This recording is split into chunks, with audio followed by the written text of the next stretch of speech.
Grabe mo na pag-order sa'yo ng babae. Kaya daw malis sa'yo ng pag-iya. Order, karabaw pa kayo.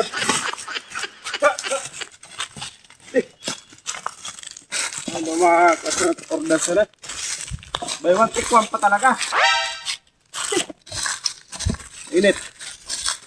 Kurot-kurot na kata sa kaboras sa sana nakakaharap sa mga pag-iya sa na nag-order.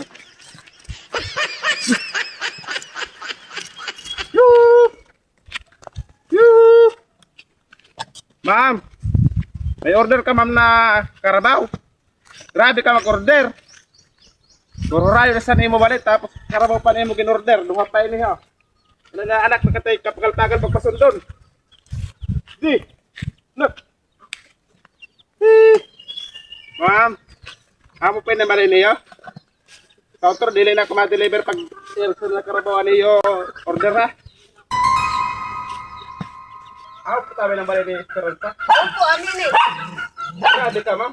Pag sa kaburasan, awin na nakarabaw na yung mugin order, by one to one pa. Siyempre kay para dili na ako mapagas. Pagpandilipin.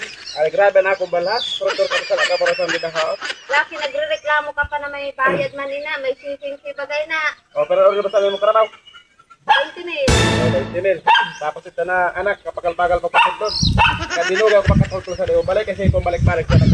Pero At ginugaw. ang ma'am, buy one take one pa. Parang dublihan na. O, bayad. Or i-gcash ko na lang. Utang malanggay na na mo. Kasunod, di ka na magkuha sa kararuha, kaya di na ma-deliver sa mo. So, uri doon, reklamo tayo ka.